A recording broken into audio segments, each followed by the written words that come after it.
Nalalabuan ka ba sa title ng lesson na to?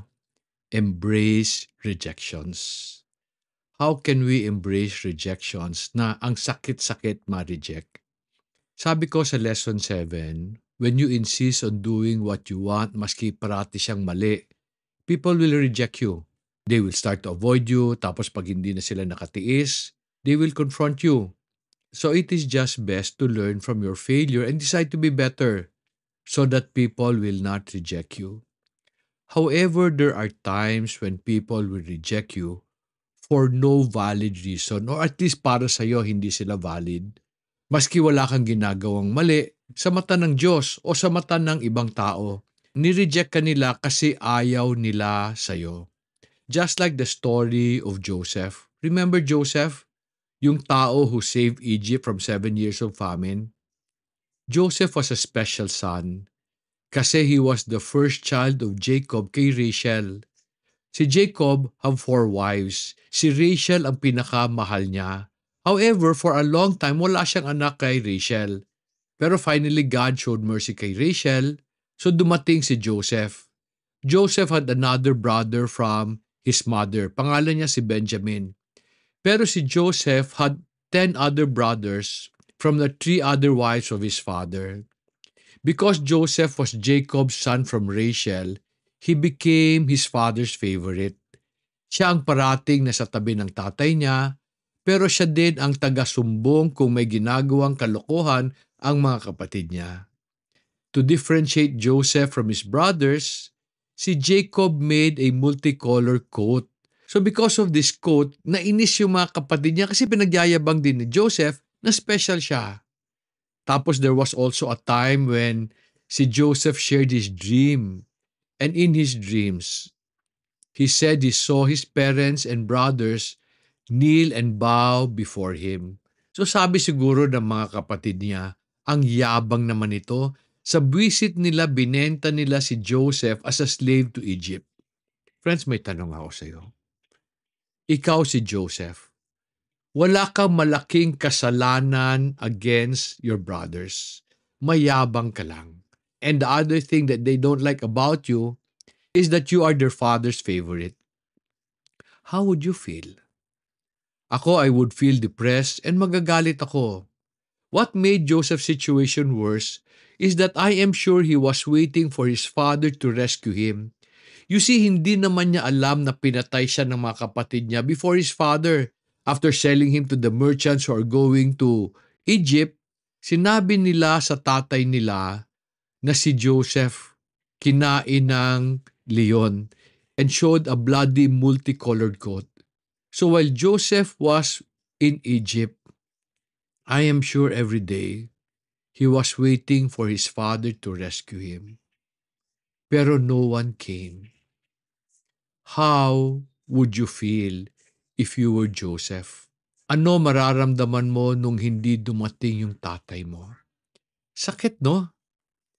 Joseph had all the reason to feel depressed, but instead of feeling defeated, do you know what Joseph did? He accepted his lot and excelled as a slave in Egypt. Because of his attitude, he found favor from his master named Potiphar. Si Potiphar was a general in the army of Egypt. Because of his excellent ways, si Potiphar made Joseph head over his household. Pero good-looking si Joseph. And the wife of Potiphar was so attracted to him that the wife pursued him sexually. When she cornered Joseph one day, Joseph said no. Hindi siya pumayag. And we see the reason that he gave in Genesis chapter 39, verse 9.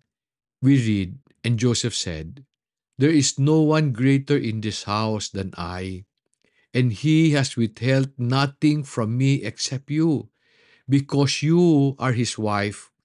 How then could I do this great evil and sin against God?" He did not only want to sin against God, he did not want to sin against his master because his master was kind to him. Pero alam mo ang malungkot, despite of being faithful to his master and to God, Joseph was jailed. If you were Joseph, how would you feel? The situation would have forced an ordinary person into depression. The master he served did not protect him. The God he worshipped did not do anything to save him. Friends, have you ever been rejected? How did it feel? How many times have you been rejected? Were you rejected as many times as Joseph was? Kung kayo si Joseph, what would you do? We know that Joseph ultimately became Egypt's prime minister despite of all the rejections he experienced. Nagbago lang ba swerte niya kaya siya naging prime minister? Or kaya ba siya naging prime minister because he responded well to all his rejections? Siguro when Egypt needed a savior, sabi ni God, Joseph, lika, ready ka na. Ikaw ang gagamitin ko. Ready for what?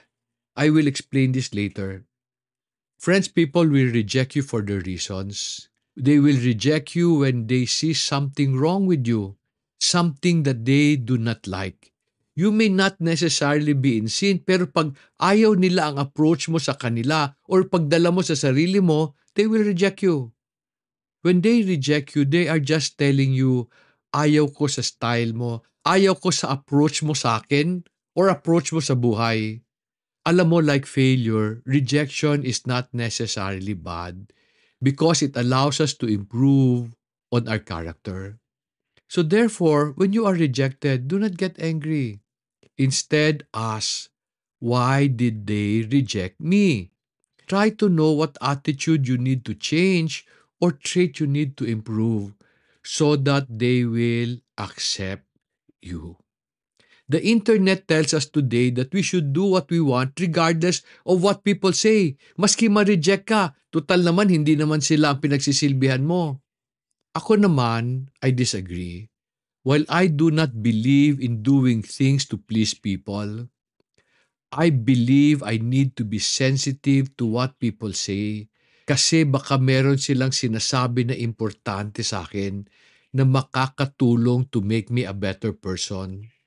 Let me give you an example by going back to the story of Joseph and his brothers. So ang tanong ko, why did the brothers of Joseph reject him?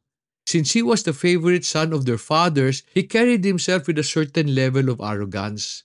Ikaw ba natutuwa kapag may nagyayabang sa'yo? Tas papakita pa niya yung multicolored coat niya, tas sasabihin pa niya yung panaginip niya sa'yo, tas sabihin niya sa'yo, ikaw luluhod ka sa akin. How would you feel? Di ba kung kapatid ka ni Joseph, mabibwisit ka rin? Tapos pa when his brothers would do foolish things, susumbong pa niya sa tatay nila. So para sa kanila, si Joseph kontrabida.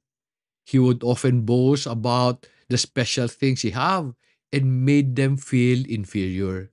So nagalit mga kapatid niya at binenta siya sa inis nila. Now if this is true that he was rejected kasi medyo rough yung ugali niya, why did Potiphar reject him and send him to jail? Ako naniniwala in that instance, it was not the weakness of Joseph that was exposed, but that of Potiphar.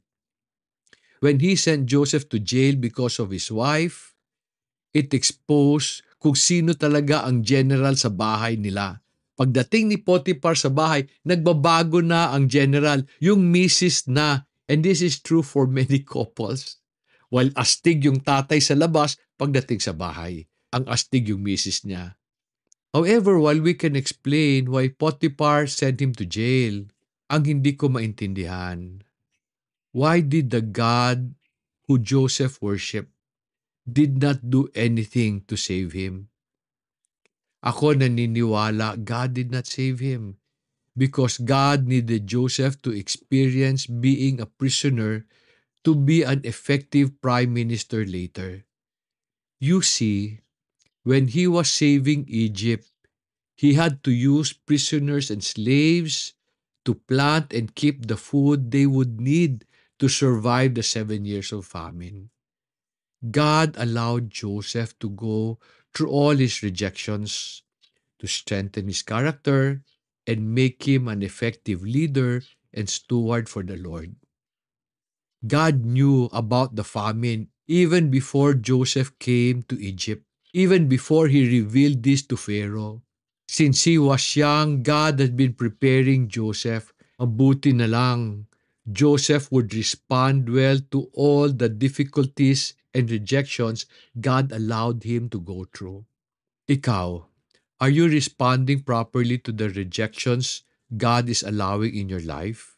You may not see it now, but how you respond to your rejections will impact what God will ask you to do in the future. If you do not respond well, He will not be able to use you in a good way. He will not be able to use you to show the world His glory. Earlier, I said that rejection is not necessarily bad. If you look deeper, it brings many good things into our lives. Friends, I have been rejected many times, and I have been betrayed by people closest to me. While masakit, those experiences humbled me and made me who I am today. Though I am not perfect, I am a much better person because of how I responded to all my rejections. I am learning, friends, that rejections are like trials. God sends them into our lives so that we may be complete, lacking in nothing. Para ba yung sinabi ni James in James chapter 1 verses 2 to 4? Let me read verse 2 for you. Consider it all joy, my brethren, when you encounter various trials, knowing that the testing of your faith produces endurance, and let endurance have its perfect result, so that you may be perfect and complete, lacking in nothing. Though I will explain the benefit of trials in more details in a future lesson, let me show you how trials are similar to rejections. Trials exposes our weaknesses to give us a chance to be a better person. When we correct our flaws, we will gain the character we lack, so that sabi nga ni James, you will be complete, lacking in nothing.